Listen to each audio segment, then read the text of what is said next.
Boa noite, queridos. Graças e paz. Vamos estar começando aí nosso vídeo. Vamos falar sobre um assunto muito legal, muito interessante hoje, que é o nosso conhecimento versus prática. O que nós temos a falar sobre isso nessa noite. Eu vou esperar o Gabriel entrar aí. Eu não sei se eu estou conseguindo fazer bem aqui. Caso eu não consiga, eu vou tentar entrar de novo. Tá bom, querido? Só um minutinho. Deixa eu tentar falar com ele aqui. Tá chamando. Um assunto muito interessante. Esperar ele entrar aí. Queria que você ficasse com ele. Tá bom? Fala, Gabriel. Oi, boa noite, tudo bom? Tá me ouvindo bem aí? Tá minha cabeça tá Tô ouvindo. centralizada aí? Tá, show. Então, você que tá entrando agora, queridos, quantas vezes você se perguntou?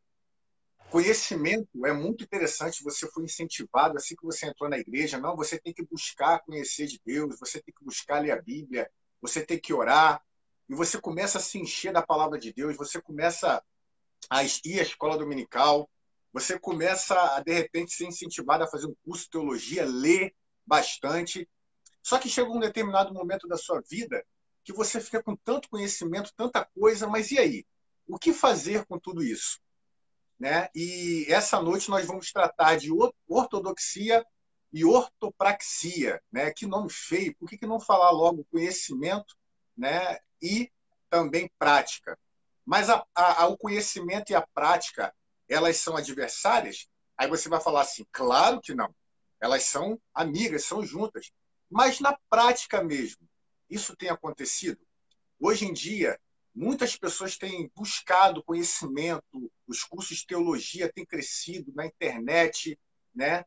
E desse jeito. No outro lado, muitas pessoas têm se preocupado a fazer ação social, evangelismo e tudo mais. Ou seja, parece que a gente tem um extremo, né? Um extremo. Aqui está o conhecimento e aqui está a prática. Elas não podem se juntar. Né? Então, eu fiz essa introdução aí, né, até para ver se o Gabriel está de acordo aí, Gabriel, que eu queria deixar o Gabriel hoje me ajudar aí mais do que da outra live, amém? Seja bem-vindo você. Boa noite, Gabriel. Boa noite a todos que estão nos assistindo. Esse tema na qual abordaremos é muito importante é, para nós cristãos. Dentro da palavra ortodoxia, o que é a palavra ortodoxia? Orto quer dizer correto, né? Doxia, doxa, opinião. Então, ortodoxia é a opinião correta, o pensamento correto, a crença correta que nós devemos seguir. E a ortopraxia, como o pastor disse, prática, né? Também significa prática correta. Então, existem movimentos que têm surgido. O churchismo é um exemplo, né? Os líderes carismáticos, que eles vão tentar visar mais colocar dentro do ambiente da emoção, dentro do ambiente do acontecimento, e acabam limitando um pouco a questão do conhecimento. E, da mesma maneira, nós vemos um super intelectualismo completamente morto, sem vida, onde as pessoas elas buscam o conhecimento em si e sem a prática, sem o amor também, sem vida, sem emoção nenhuma, né? Então, nós devemos ter cuidado e nós devemos fugir dos extremos, né? Nós devemos adotar uma postura onde o conhecimento esteja alinhado com as nossas ações. O cristianismo é isso, né? Aquilo que nós recebemos de Deus, aquilo que Deus fez, aquilo que Deus falou, nós devemos tornarmos como imitadores. Porque Jesus diz aos seus discípulos, Paulo diz, né? Sedes imitadores de mim, assim como eu sou de Cristo. Mateus 10:25, basta o discípulo ser como seu mestre, assim como o servo do seu senhor. Então, nós devemos ter essa concepção de imitação de Cristo. E a única forma de nós levarmos isso à prática é conhecer, Sim, né? É muito interessante o que está no altar ao Deus desconhecido, onde o altar estava erigido entre dezenas, centenas de outros altares. Mas e aí? É só mais um altar no meio de outros deuses. Então, quando nós adoramos Deus sem conhecimento, entra naquela questão de Agostinho nas Confissões, no capítulo 1, sim, invocação ou louvor. Nós devemos adorar ou nós devemos conhecer? Mas se nós adoramos aquilo que nós não conhecemos, nós corremos o risco de adorar outro. Então, sim, nós precisamos ter o conhecimento correto de Deus para nós executarmos corretamente a nossa vida entrega a Ele. exatamente. Bom, é isso mesmo. E o interessante é que, como você falou, né? Do que adianta ter vários deuses e eu vou ali e me adequo a um, porque ele está suprindo aquilo que eu quero por necessidade. Né? A gente não deve adorar o Senhor por necessidade, sim por propósito, e você só o adora quando você conhece. Ou seja, se você só adora ou busca Deus pelo que ele pode oferecer para você, e ele não te oferece em algum momento, porque Deus faz isso, né? Vai vir um outro Deus, uma outra situação que vai suprir a sua necessidade e você vai deixar o seu Deus de lado e vai procurar outro. Ou seja, o conhecer é essencial. Oséias 6,3, né? Conheçamos e prossigamos em conhecer ao Senhor.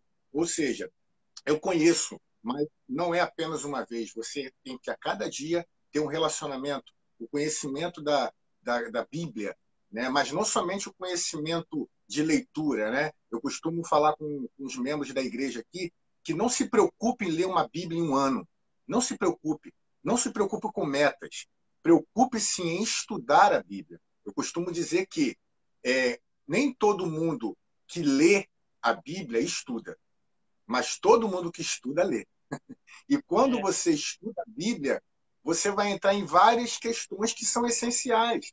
Né? A gente está falando aqui de conhecimento, mas, por exemplo, a gente hoje está numa cultura, nós pertencemos a uma cultura, cada lugar tem uma, né? Vamos botar assim. Porém, se eu pego uma cultura judaica, né? Hoje muitas pessoas passam problema com isso, e insiro na minha cultura onde eu vivo hoje, eu vou reproduzir muitos costumes que não cabe, né? A questão de talit, a questão de guardar o sábado, entre tantas e infináveis coisas.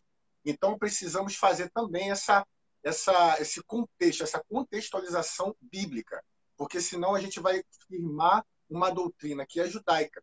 Agora, você pega a essência bíblica, né? Algumas coisas a gente consegue trazer para o literal, mas outras coisas nós temos que fazer a adequação na questão da contextualização. Não é isso? isso, com certeza.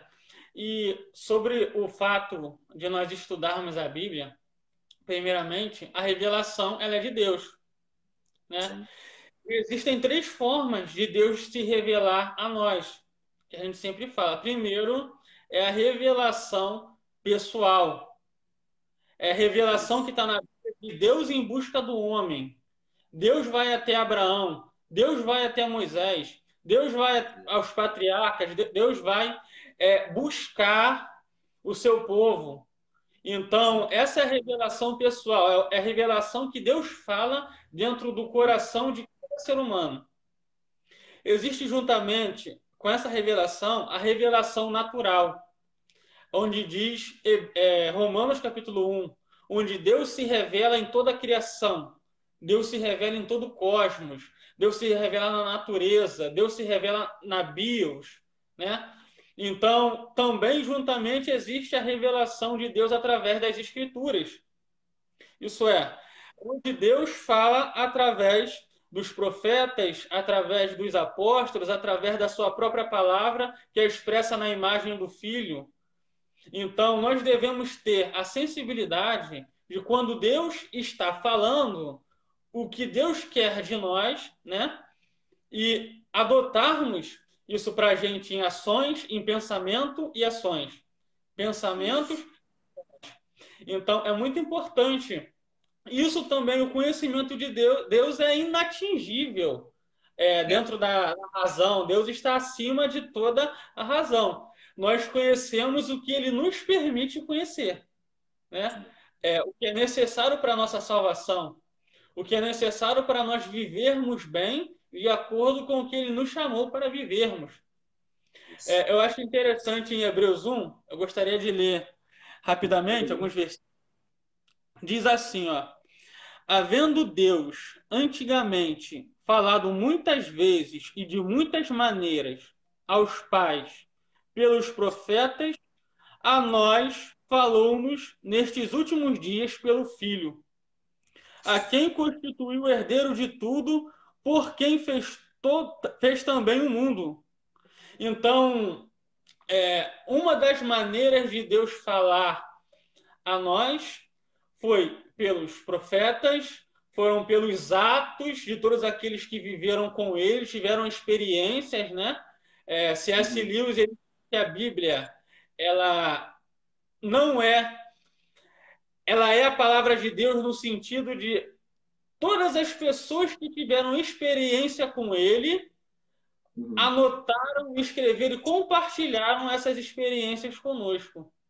Então, Sim. a Bíblia é um livro também de experiências, é um livro de prática, é um livro de ações, né? Então, nós devemos ver quando Deus fala e executarmos ortodoxia juntamente com a ortopraxia. Exatamente. E o interessante é que nesse tempo, e a gente eu queria levar agora para os nossos dias, né? O conhecimento, né? Não sei se você vai falar sobre isso depois, Gabriel. Se você vai falar, me perdoa. O conhecimento da Bíblia, né? Da Escritura, da sã doutrina, como a gente quiser falar, ela é importantíssima justamente com, vamos trazer para os nossos dias, as profetadas.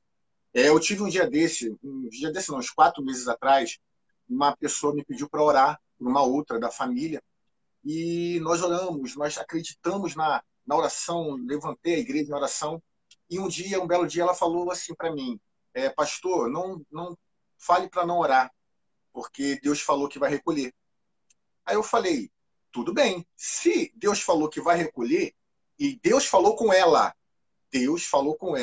que ia recolher, eu vou falar, mas em que sentido eu tenho que orar então? A alfanenda é assim, você tem certeza? Ela tem. Amém. Mas mesmo assim, eu continuei, sabe, Senhor, faça a tua vontade e tal. E um belo dia ela falou que uma pessoa falou para ela, certo? E a gente estava orando contra uma situação. E ela foi, o ente querido dela foi curado. Ou seja, ela ficou naquela, ué, mas Deus tinha falado que ia recolher, mas depois ia falar que ia curar, ficou nessa. Então, o que eu queria deixar aqui é: não fale nada para alguém que realmente Deus não tenha falado. Porque uma coisa, e até em Hebreus, se eu não me engano, 4:12, me corrija se eu estiver errado, diz, né, que a palavra é viva e eficaz.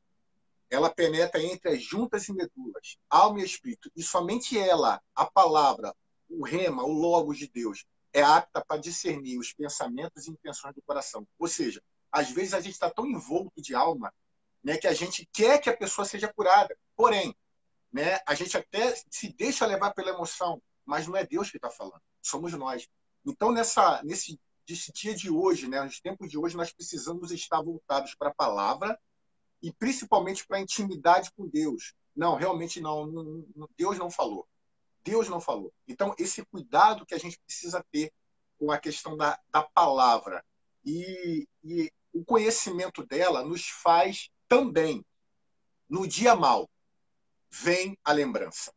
Vem, o Espírito Santo traz a memória.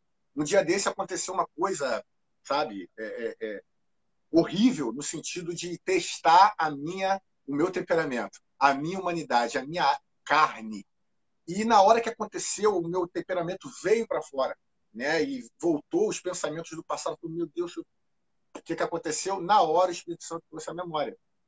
Não, não trate o mal com o mal, trate o mal com o bem.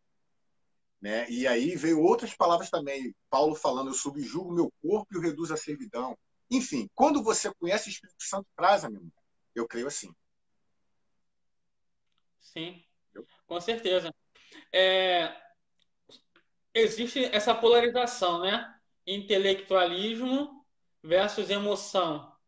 E muitas das Isso. vezes nós deixamos a emoção falar mais alto do que a nossa própria razão. Ou então, Sim. às vezes, nós deixamos a nossa própria razão falar mais alto do que a nossa emoção. Exatamente. Deus, nós somos humanos. Deus nos deu tanto a emoção e Deus nos deu tanta razão, né? Sim. Deus nos deu o cérebro para a gente poder usar, para a gente poder discernir, para a gente poder pensar. Da mesma maneira, as nossas emoções, nós não devemos escondê-las também. Se são Isso. ruins, nós devemos levar para Deus para poder tratar. Nos Isso. auto negarmos, né, as nossas más vontades, as nossas más obras, e mas não devemos esconder, porque Jesus ele teve emoções e Jesus não escondeu as suas emoções. Jesus chora, Jesus ama, Jesus sente dor. Então, Jesus ele não nega a sua natureza humana, que ele era 100% humano. E Sim. também ele ao tempo inteiro está nos mandando pensar. O tempo inteiro está nos mandando raciocinar. Assim foi dito aos antigos, agora fazeis assim. O reino dos céus é semelhante a. Então, Jesus está o tempo inteiro nos dando exemplos, nos dando um novo pensamento do reino. O que é o reino? É a vontade do rei. Então, tudo aquilo que Deus nos traz, que Jesus nos coloca como exemplo, é para nós podermos pensarmos, nós podermos raciocinarmos e nós podermos executarmos também. É. Então, existe uma onda do anti-intelectualismo também, né? Nós falamos Sim. desse super-intelectualismo e também tem a onda do anti-intelectualismo que nós vemos em algumas assembleias, eu não generalizo, algumas que eu passei, que eu tive por lá, eu pude observar isso, em que tudo que vale é a experiência com Deus. Uhum.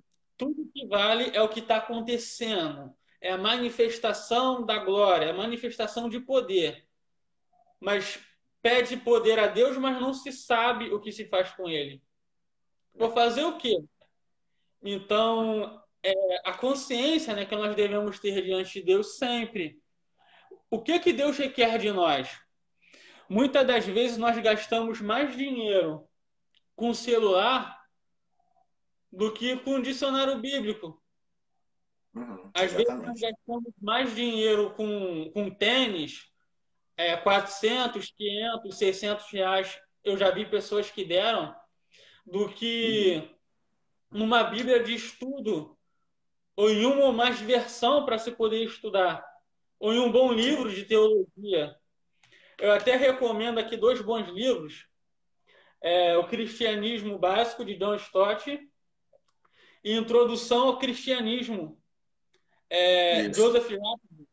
São dois livros importantíssimos para a gente poder ter uma obtenção maior de conhecimento do que Deus requer de nós. Glória a Deus. Então, a gente deve utilizar dos recursos que Deus nos dá também e fazermos um investimento pessoal no reino e para podermos agirmos melhor diante de Deus, né?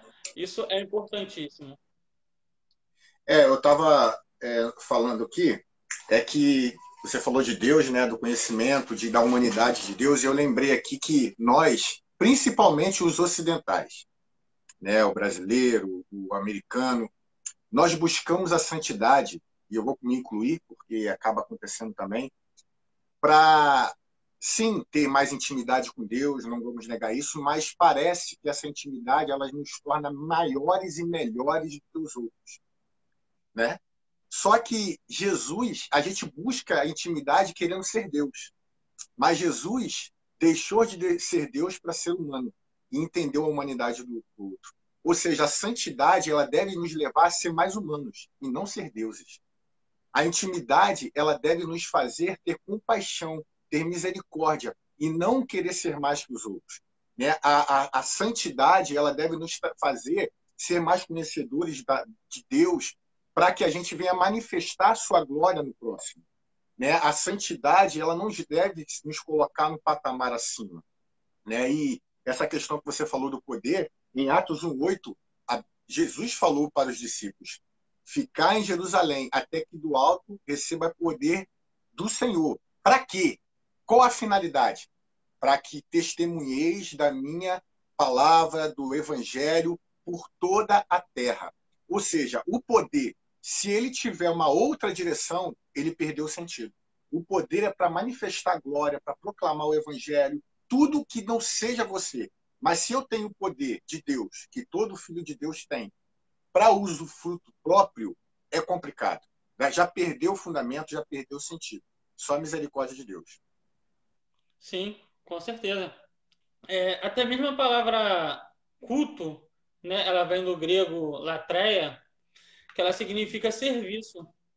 Sim. Então, todo culto a Deus é algo prático. Não é algo que nós que vemos reduzir a contemplação. Não. Cultuar a Deus é servir. E essa forma de servir está ligada à ortopraxia. E essa ortopraxia, esse serviço, deve ser tanto a Deus e tanto em amor, né? Deus é amor, então requer de nós o amor também ao próximo. Então, as nossas ações devem estar ligadas ao amor. Conforme diz Coríntios, né? Coríntios 13, não adianta eu dar todas as minhas posses ou até entregar o meu corpo para ser queimado sem amor. Então, é importante que todas as nossas ações sejam por caridade, sejam por boa vontade, espontaneidade também diante de Deus. Nós não devemos fazer nada forçado, porque nós vemos muitas pessoas que estão dentro da igreja, às vezes não sabem por que estão lá. É o que a gente fala, né? Ou estão lá por medo de ir para o inferno, ou outras têm medo da morte, não sabem como lidar com ela, outras têm uma doença, têm alguma coisa, estão lá. Sim. Mas poucas estão lá por pura devoção e amor a Deus, em simplicidade, em querer conhecer e saber quem Ele realmente é, em se relacionar, né? Porque Deus, Ele veio buscar em nós relacionamento. Sim. Ele não veio buscar, de fato, somente adoração. Ele não veio, de fato, nos colocarmos em um ato de subjugo, a fazermos a sua vontade de forma cega, não. Isso são os deuses pagãos, os deuses da Mesopotâmia, os deuses antigos, os deuses nórdicos, onde queria ser um sacrifício humano, alguma outra coisa. Não. Deus, ele quer relacionamento. E nesse relacionamento se requer amor de ambas as partes. Primeiramente, nós o amamos porque ele nos amou primeiro. Né? Então, quando Deus vem em busca do homem, Jesus se entrega também, dando a sua vida por nós, nós conhecemos o verdadeiro amor, passamos a conhecer e passamos a ter esse relacionamento com ele.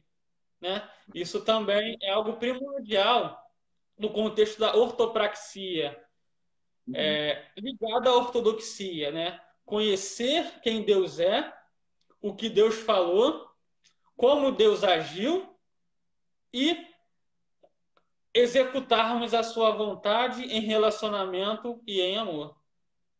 Sim.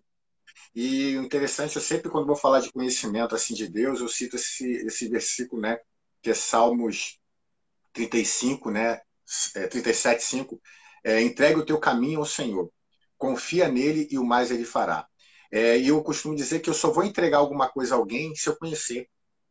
Né? Por isso que muitas às vezes nós, quando estamos orando ao Senhor, nós pedimos algo a Ele e demora muito tempo a gente vai resolver com as nossas próprias forças, porque a gente acha que tem que ser no nosso tempo.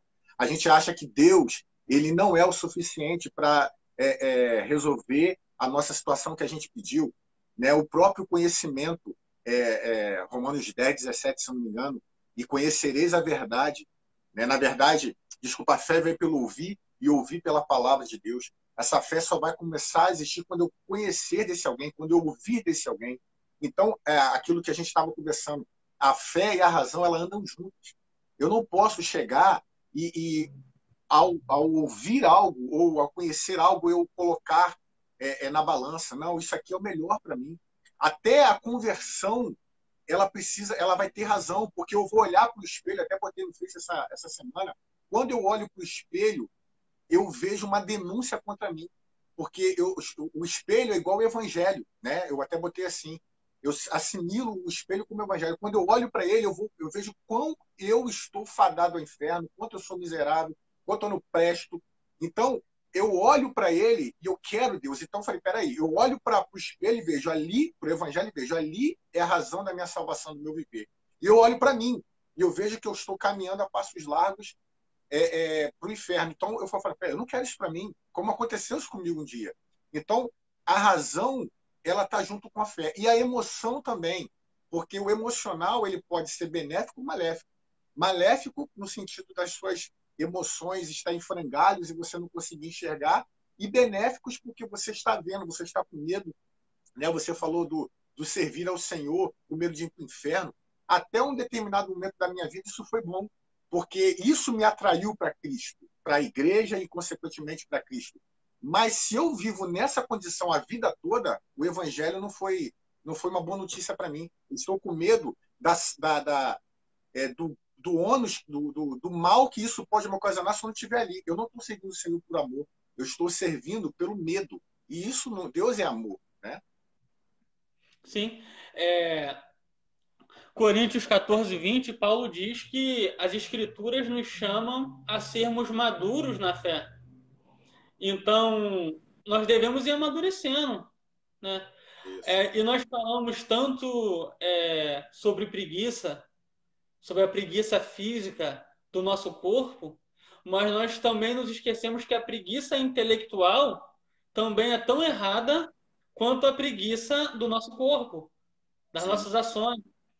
Então, fé e a razão, elas andam juntos. Nós devemos exercitar também a nossa fé, exercitar a nossa compreensão e crescermos cada vez mais em Deus. Porque muitos se pensam que a fé ela é cega, né?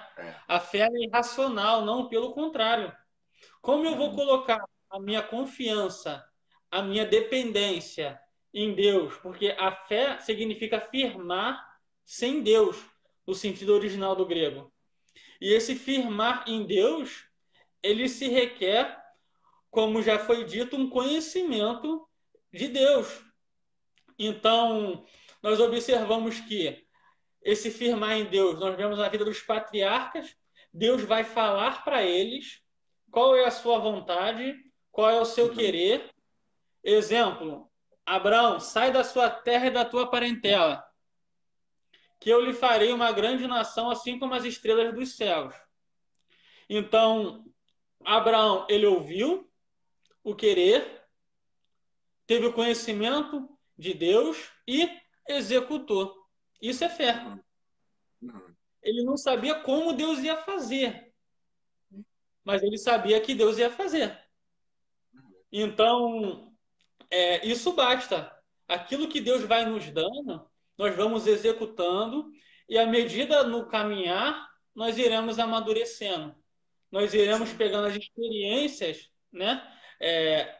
O conhecimento também se deriva da experiência, e nós vamos pegando essas experiências e iremos nos aperfeiçoando em Deus. Então, a fé, ela também é pensar, né? Conforme diz John Stott no livro dele, crer é também pensar. Não é uma fé cega, é uma fé racional. Então, é importante nós atentarmos para isso. E a preguiça intelectual, ela é tão ruim e é tão pecado, se nós formos colocar, como a preguiça física e de Sim. não querer fazer nada, de não querer trabalhar, de não querer executar qualquer outra coisa. Então, nós devemos executar tanto a nossa mente, tanto o nosso corpo. Entrega a Deus. É a totalidade do ser. Alma, corpo e entrega. Amém. Eu estou vendo a minha irmã Ivanete. Beijo para você, Ivanete. Com certeza minha mãe também deve estar assistindo, porque a minha irmã está com a minha mãe hoje. Beijo para a senhora, mãe benção. Né? E a Ivanete está dizendo assim, mas eu acredito que Deus nunca usa uma situação da forma que queremos. É porque a nossa forma ou a nossa maneira, ela é falível, né? Ela é, às vezes, egoísta, ainda mais no momento que a gente estiver vivendo. Se for um momento emocional, a gente vai querer agir com a nossa própria justiça, a gente vai querer que Deus faça da nossa maneira. Então, é complicado isso, né? O Wagner está falando culto de libertação ao vivo. E conhecereis a verdade vos libertará, é verdade. A gente conhece quem amamos e acabamos percebendo suas atitudes. A Ivanete colocando aí. Wagner colocou Romanos 13:8, diz que temos uma dívida impagável com o nosso próximo, a saber, o amor. Realmente, o amor, nós devemos ao próximo esse amor. E eu estava pensando aqui na questão, para a gente adiantar um pouquinho, Gabriel, da liberdade e caridade. Né? Eu penso que você, eu não sei se você levou por esse lado, no caso do livro do John Stott, né? Que ele fala daquele livro que você me passou, de liberdade e caridade, uma das coisas. E eu entendo, né? Até pouco tempo atrás, a gente não sabia disso, mas a questão da libertação, né? A gente até a libertação apenas de demônios, porque o meio pentecostal atrela muito a isso, mas a libertação, quando se fala de caridade, né, de ação social, ela está falando de libertação daquela opressão social, daquela opressão que ela vive no momento. Né? E hoje em dia, já entrando para essa questão da ação social, evangelismo versus ação social, uma das coisas é que hoje a gente faz a ação social mais como. Hoje a gente faz, não, né? A gente não pode generalizar, mas alguns fazem assim. Hoje o que está em voga é a ação social. Então eu vou fazer. Eu vou pegar cestas básicas, eu vou pegar roupa e vou dar. E aí, né, não sei, só quem sabe da motivação é Deus. E a pessoa tira uma foto e fala, eu estou fazendo a obra de Deus. Se eu não tenho uma direção de que o que eu faço como social tem a motivação final, tem o fim, tem o norte de libertar aquela pessoa, ou seja, aquela velha situação, dá a ela não apenas o peixe, mas a vara, eu tenho que parar tudo e falar, porque isso é cansativo. Você reúne um monte de pessoas, mas você está enxugando gelo, né? A Cláudia, ela está com Deus inspirou ela numa missão, não, num projeto que é projeto, não sei se vai ser esse o nome meio, Projeto Marias, né? Ou seja, é pegar crianças de 12 a 17 anos, adolescentes, na verdade, e dar palestras, dar a questão da conscientização sobre sexo, a questão de anticoncepcionais ou injeção, ou, enfim, essa questão trazer uma mentalidade claro. A ação social ela não é um fim em si mesmo. A ação social ela é um meio, digo, para a questão do cristianismo, de apregoar Cristo. Ou seja, nós temos aqui mais ou menos na igreja uns 6, 7 projetos, está parado porque cada pandemia, mas em cada final ou início, né, não é obrigado a ninguém participar, mas a gente tem a oração e uma reflexão bíblica de 1 minuto ou 3 minutos no máximo. Ou seja, faz parte do cunho ali. E graças a Deus, pessoas têm sido tocadas. Então, assim, para eu terminar aqui essa parte, né? Se eu não gero através do social que a pessoa tenha liberdade, ou seja, ela tem uma profissão, ela tem uma empolgação de querer vencer na vida, não, eu posso. Aí também tem um encorajamento. Não somente dar uma situação, não, você pode, mas você faz o quê? Eu faço salgado, eu vou te dar o material para você fazer, depois você tira a porcentagem, o lucro, enfim, eu penso nesse tipo de libertação social. Sim. É interessante, eu gostaria de frisar aqui que eu até mesmo escolhi e faço de boa vontade esse vídeo com o senhor, porque eu sei das boas intenções na qual o senhor está inserido em projetos. Até depois o senhor fala um pouquinho mais sobre o MESA, né? Ministério Evangelístico Semeando Amor.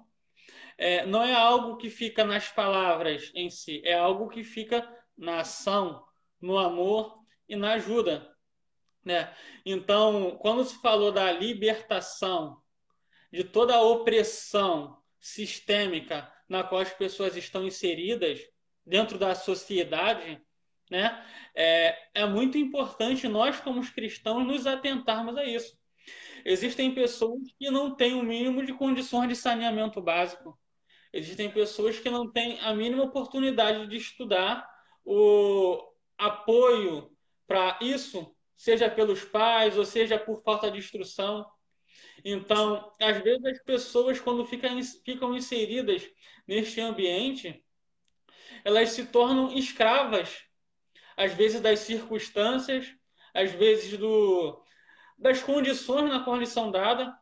Às vezes uma pessoa em comunidade, isso não é regra, logicamente, mas ela pode aderir ao tráfico, ela pode aderir a um meio na qual ela venha tentar se suportar ali, ela venha conseguir sobreviver.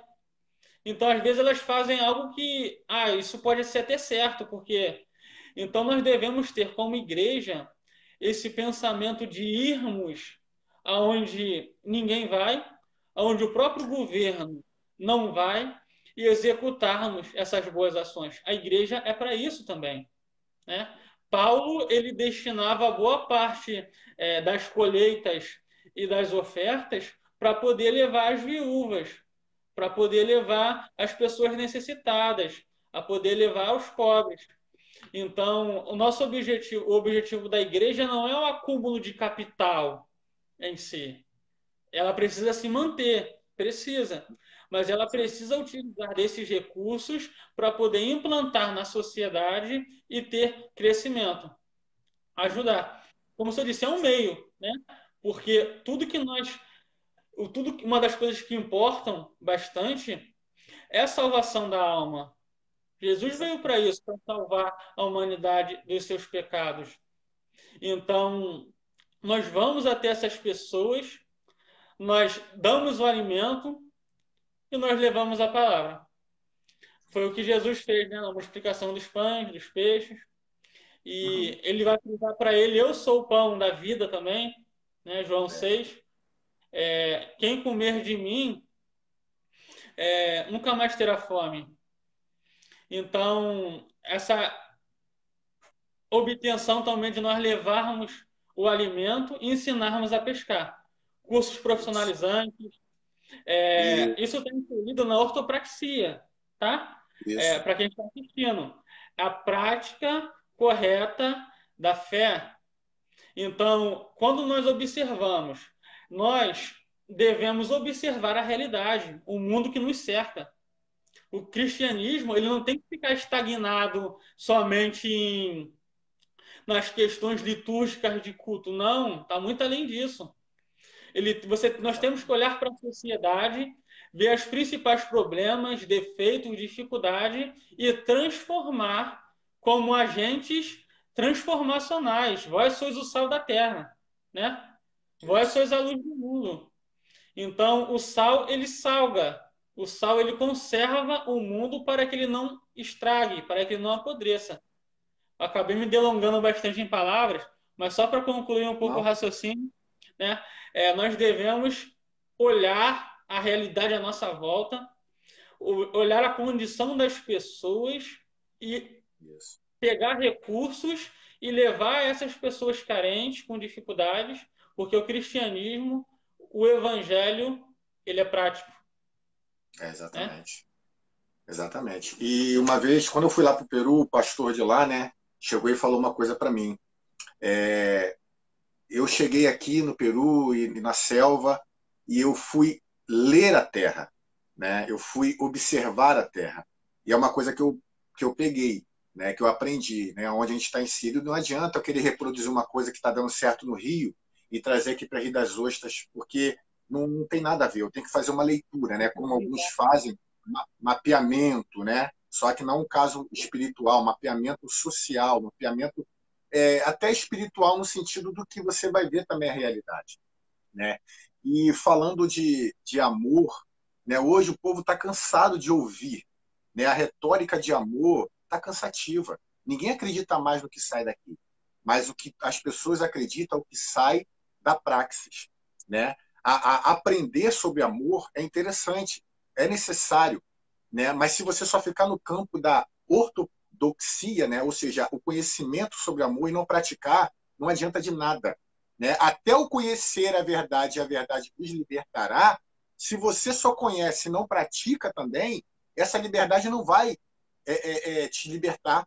Porque é igual eu tenho conhecimento aqui na minha mão, eu tenho aqui. Mas se eu não pratico, não serve para nada. Né? Como o próprio Tiago fala, Tiago 1:22, né? Não adianta eu ter só conhecimento, né? Mas eu tenho que ter obras. Então, o que eu tenho a falar é, nessa situação, nós precisamos praticar o amor. Se possível, não fale mais de amor. Não fale mais. Pratique. Porque as pessoas estão nos lendo, né? Como Paulo fala, nós somos como cartas vivas. E nós sabemos que carta não fala, carta é lida. E o que as pessoas têm lido em nós? Têm lido um evangélico ou um cristão, né, distante do mundo, distante não do mundo sistema, mas das pessoas, porque se eu, como falei no início, se eu busco a santidade para me afastar, eu não estou sendo luz, porque luz só tem eficácia nas trevas.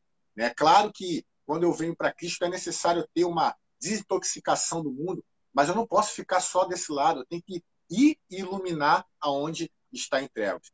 E você estava falando a questão do Ministério Evangelístico Semeia do Amor, né?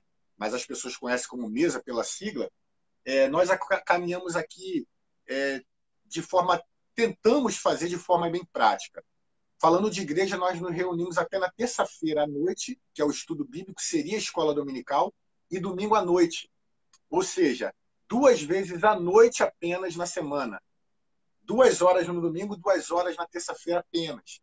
E os outros dias temos projetos sociais e o projeto Jesus na Emergência. O projeto Jesus na Emergência, para quem não conhece, é quando a gente vai para o hospital, pronto-socorro, e ali a gente leva o alimento no atendimento, não é na parte de leito, e ali a gente, deixado pelas pessoas responsáveis, nós apregoamos a palavra de 3 minutos, damos o café e ficamos do lado de fora adorando o Senhor, orando bem baixinho. E ali Deus tem feito maravilhas. Projetos sociais. Nós temos trabalhos com crianças no jiu-jitsu há 2 anos, mas também na questão de reforço escolar, né? Temos também trabalho na questão do que vai começar, né? Também espanhol, temos manicure, artesanato, enfim, várias situações que a gente tenta. E futuramente, né, o irmão até da igreja já me falou, ele quer dar uma aula, fazer uma turma de eletricista básico, reconhecido pelo MEC. Então, a gente tenta caminhar dessa forma, mas sempre, sempre apregoando a Cristo. Né? Nós não somos aquela pessoa de empurrar a Cristo. Nós manifestamos, nós proclamamos. A decisão de querer ou não sempre será da pessoa. Tem muito mais coisas a falar. O Senhor nos presenteou, né? Estamos pagando um terreno, começou a construir essa semana, e ali nós faremos no mesmo terreno a ONG, que é a Associação Movidos pelo Amor, e a igreja. Então ali nós atenderemos todos esses projetos, que na totalidade são 7 por enquanto, mas está surgindo mais aí para a glória do Senhor. Então, você que está nos assistindo, eu parei esse momento aí, a pedido do Gabriel, ore por nós, porque sabemos que sem a oração nada acontece. Né? Claro, sem a força do Senhor na oração nada acontece. E, se possível, contribua também, porque com certeza é da vontade do Senhor. Sim, perfeito.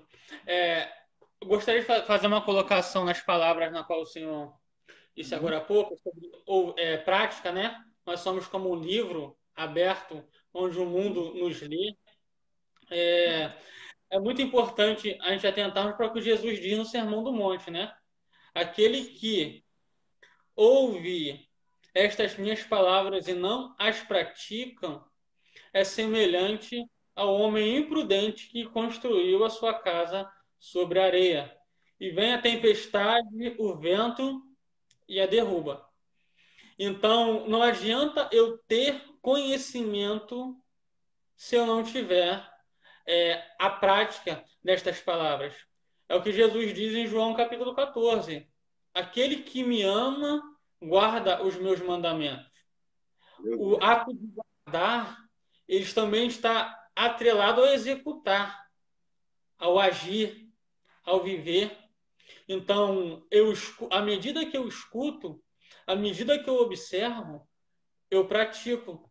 Existe uma frase em a qual eu sempre lembro, né, gosto de falar, de citar, ouvindo, eu esqueço. Lendo, eu me lembro. Mas praticando, eu aprendo.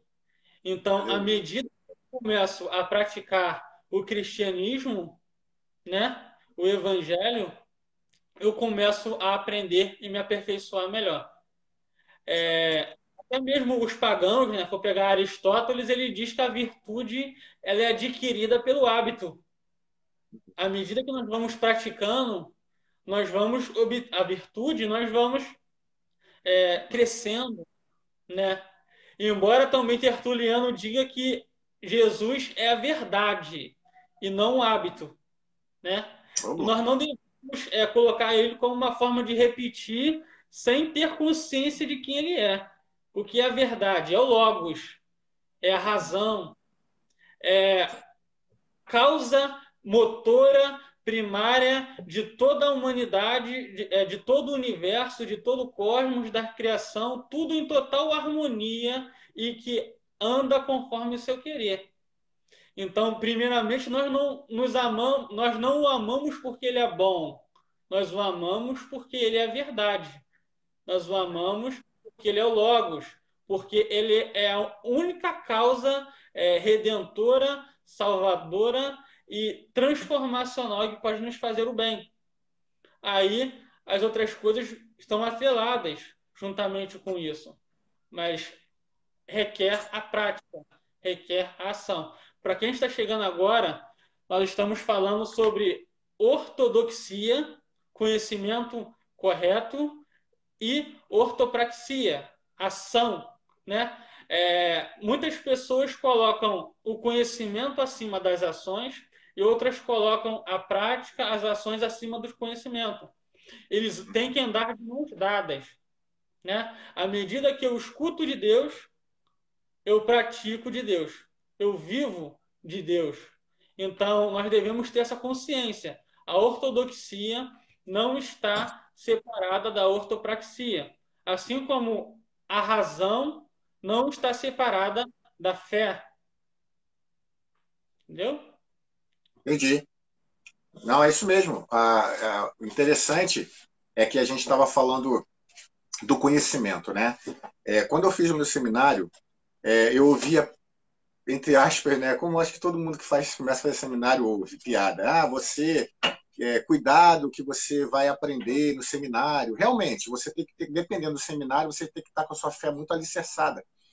Mas alguns falavam assim, ah, eu só aprendo do Espírito Santo, né? E aquela coisa toda. E eu imaginava assim, algumas pessoas que falavam isso comigo, né? Que eu tinha relacionamento, eu falava, mas vem cá, e quando você vai para a escola dominical, você aprende com quem? Com o professor de escola dominical, né? Ou seja, a pessoa ela acha que o seminário, porque ela não gosta de fazer, ela acha que desvirtua, ela é um mal. Não é um mal, né? Eu penso que tudo debaixo do Espírito Santo, atrelado pelo Espírito Santo, orientado pelo Espírito Santo e que tem a ver com ele é benéfico. Agora, é claro, se eu só tenho conhecimento, como o Gabriel falou, e eu não pratico, é vã. Né? Isso tudo não serve para nada, como já mencionamos aqui. E falando de conhecimento, a leitura da Bíblia é essencial. Se você, na verdade, desculpa, refazendo, o estudo da Bíblia. Mas, Marcelo, por que você fala estudo da Bíblia? Eu vou dar um exemplo, se o Gabriel me permite, que tem pessoas que falam assim, ah, não, eu não vou, eu já fui até um dia desse, uma pessoa me chamou no WhatsApp, reclamando porque eu coloco coisas no Facebook e cito o nome do autor do livro. Ah, você coloca autor, o nome do autor do livro lá de fora, o que tem a ver? Eu falei, irmão, aí expliquei lá para ele. Qual é a situação?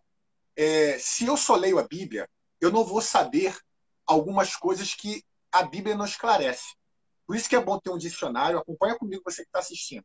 É bom ter um bom dicionário bíblico e é bom ler livros que falem acerca de tudo. Por que eu estou querendo dizer? Eu vou dar um pequeno exemplo que eu cito quando eu vou explicar da importância de estudar a Bíblia e ter coisas atreladas. Um exemplo. Por que Jesus teve que curar aquele cego cuspindo na areia e formando a lama e passando no olho dele?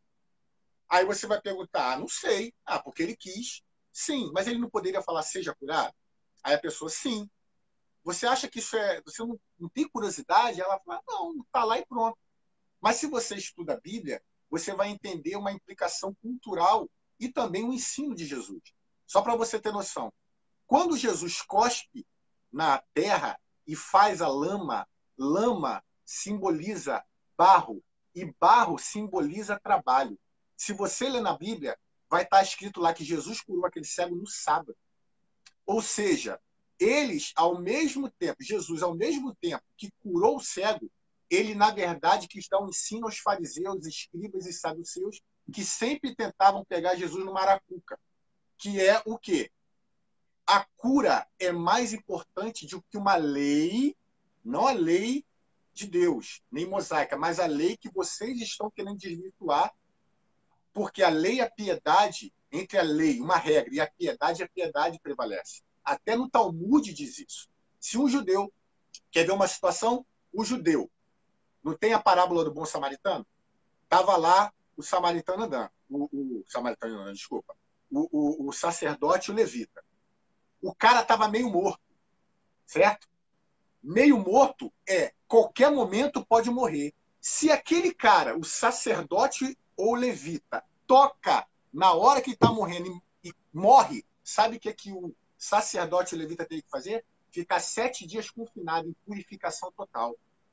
Para eles não é bom. Então ele falou, passei de largo.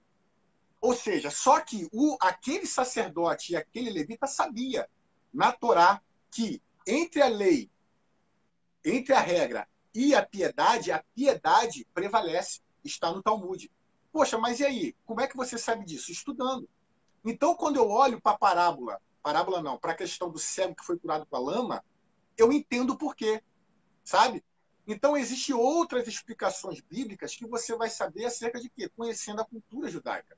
Agora, você não vai pegar essa cultura e trazer para você, para a sua cultura, mas te dar um esclarecimento. Então, desculpa me alugar também, Gabriel, mas a questão é, se você não adquire, busca esse conhecimento, você é levado por qualquer vento de doutrina.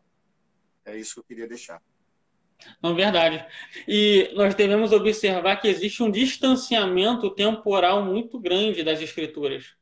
A Bíblia ela foi escrita num período de 1.600 anos. E fora esse período na qual ela foi escrita, existe um distanciamento de mais de 2.000 anos para a gente. Então, existem palavras, a cultura ela é antiga. Mudaram-se muitos hábitos, mudaram-se muitas coisas. Existe um exemplo, quando expressões idiomáticas pediram uma vez para Michelangelo fazer uma escultura sobre o chifre de Davi. Aí, quando ele foi fazer isso, ele fez Davi com chifre. Uhum. Existe essa escultura de Davi com chifre. Aí ele fala assim, poxa, por que Davi tinha chifre? Não. O chifre, ele simbolizava a força. Era aquele onde eles tocavam também para poder demonstrar poder. Então, quando na Bíblia está escrito o chifre de Davi, está querendo dizer a força de Davi. Então, Sim. quando nós não estudamos, quando nós não compreendemos, nós acabamos de levar certas coisas dentro da literalidade. Existe uma interpretação dentro de cada contexto. Por quê? Se a Bíblia foi escrita num período de 1.600 anos, existe mais um distanciamento de 2.000 anos. Moisés, ele coloca morcego como ave. Por quê? Porque naquela época, morcego ele era uma ave, não era um mamífero. Então, nós devemos a importância de nós estudarmos a cultura da época, Exemplo, vou estudar sobre Jesus. Quem eram os fariseus? Quem eram os saduceus? Quem eram, é, juntamente com eles, os samaritanos, né? É, quando eu vou compreendendo o contexto cultural, fica-se muito mais fácil de compreender a Bíblia, de Sim. compreender as parábolas na qual Jesus dizia, porque Jesus dizia coisas do dia a dia. Jesus não vai inventar nada que as pessoas não pudessem compreender. O público de Jesus são camponeses, são pescadores, são mercadores, são pessoas simples. Então ele vai usar uma linguagem simples. E Jesus uma linguagem para cada pessoa compreender também, né? Então nós devemos sempre nos dedicarmos ao estudo, ao conhecimento, né? É, tem uma frase até que eu coloquei aqui: em ti confiarão os que conhecem o teu nome. Salmos 9:10. A confiança deles brota no conhecimento da fidelidade de Deus. Como eu vou ter total segurança do que Deus faz, do que Deus pode fazer, do que Deus fez, se eu não sei o que Deus pode fazer, o que Ele é capaz de fazer? A nossa fé ela acaba ficando insegura. Mas quando eu tenho conhecimento do Deus que pode todas as coisas, que sabe todas as coisas, eu vou lá na Bíblia, vejo o que Deus fez com Abraão, Deus fez com Moisés, Deus fez com Davi, Deus fez no período dos juízes, com cada pessoa ali. Nossa, é um Deus que pessoal, é um Deus que cuida, é um Deus que ajuda, é um Deus zeloso, é um Deus que deixa as 99 ovelhas e vai em busca de uma. É o bom pastor que dá a vida pelas suas ovelhas. É o Deus que ele restaura relacionamentos. Ele vai em busca da mulher samaritana e restaura a dignidade humana dela, tanto dentro da consciência dela e tanto entre as pessoas na qual cercavam da sua cidade. Então Deus ele está o tempo inteiro se relacionando conosco e nos trazendo amor, dignidade, relacionamento, bondade e vida, né? É importantíssimo para essa concepção. Glória a Deus. E assim, não sei se. A gente tem muito mais coisa a falar, inclusive a minha irmã que está aí, Vanete, ela até pediu, Gabriel, para a gente falar mais, dar uma continuidade, continuação, na verdade, daquela live sobre perdão. Aí eu falei que a gente ia tentar ver, né, para dar uma continuidade, se há alguma coisa para a gente. Claro que sempre há alguma coisa para a gente inserir, mas eu penso que sobre live, eu acho que sair sobre live, sobre o assunto, acho que estaria bom o que a gente falou, que a intenção dessa live hoje é trazer a importância do conhecimento. Não fique, não, você que está nos ouvindo, se alguém falar assim, cara, para de buscar conhecimento, isso desvirtua, isso tira a paixão de Cristo, isso tira aquele queimar. Não tira. Não tira se a sua motivação é querer saber para querer debater ou ser mais que o outro. Aí sim, você está com esse comendo. Eu sei que de repente a interpretação não é essa, não seria essa, mas você está querendo comer só da árvore do conhecimento do bem e do mal. Agora, se você quer buscar conhecer da palavra de Deus, ler livros para aprender mais dele, conhecer mais dele, para poder, além de ter intimidade, proclamá-lo, eu tenho certeza que esse conhecimento vai ser uma dinamite, um poder na sua vida.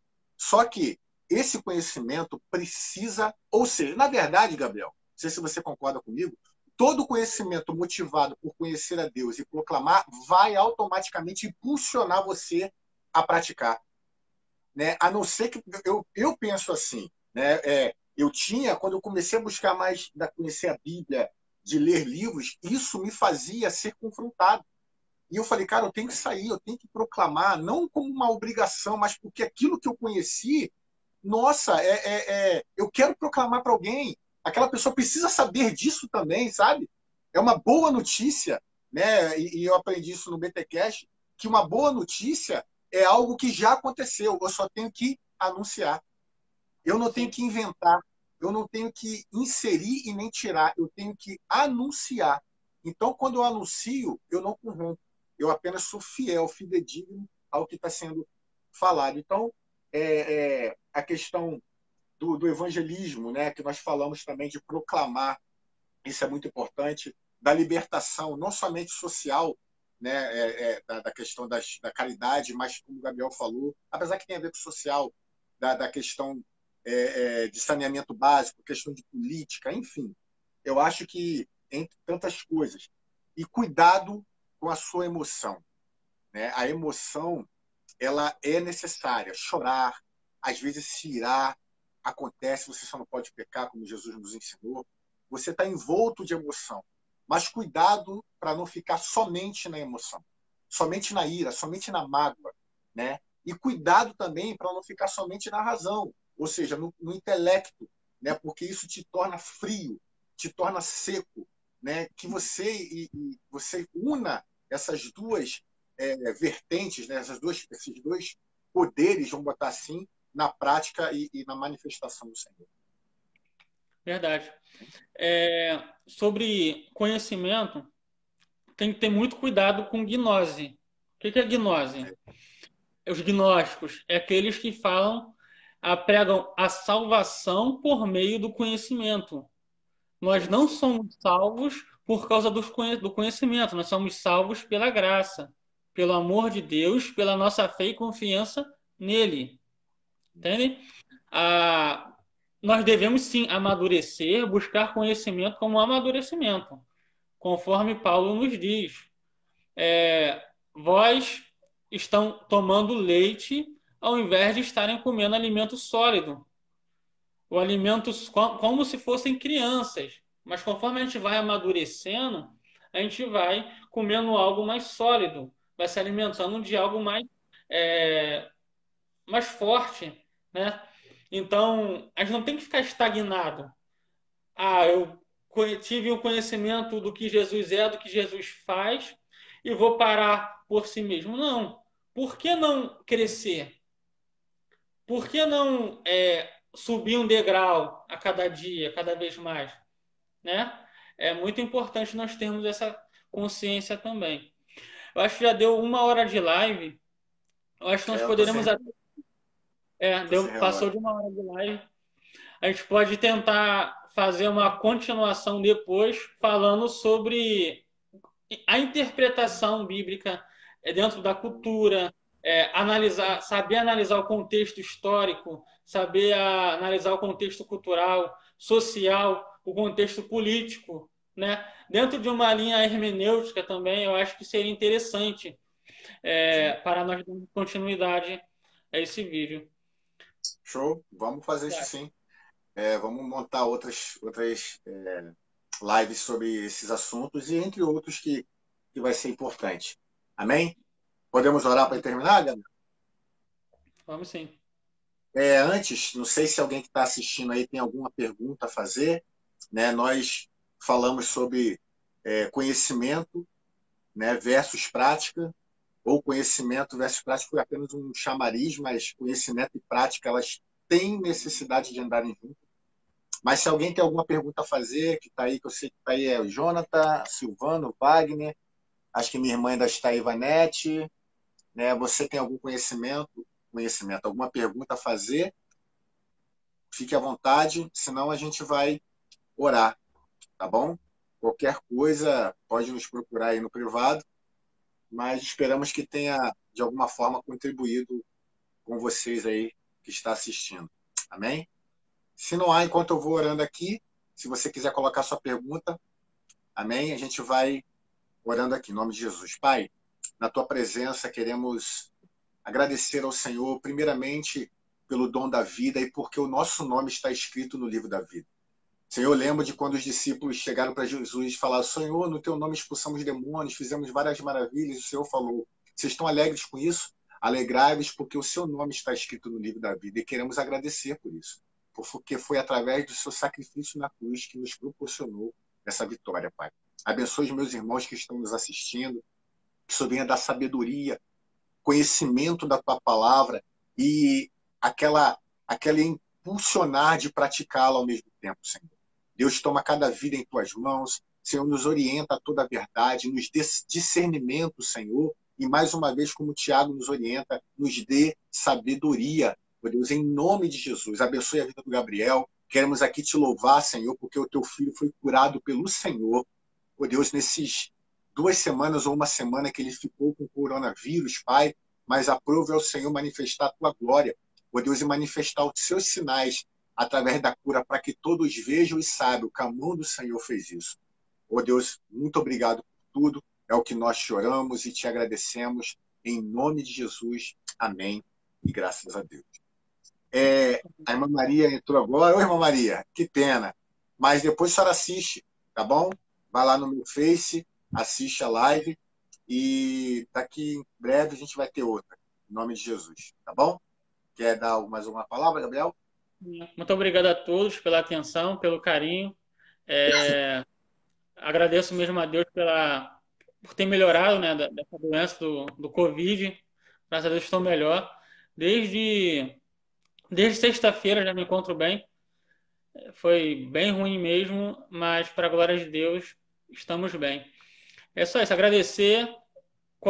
Podem colocar perguntas nos comentários que depois da live a gente vai respondendo também, tá bom? Obrigado a todos, obrigado, pastor Marcelo, meu grande amigo. Tamo junto. Deus abençoe a todos, fique com Deus, que a graça do nosso bom Deus, que as doces consolações do Espírito estejam com todos vós, não somente hoje, mas até a vinda no nosso amado Jesus Cristo. Amém. Amém.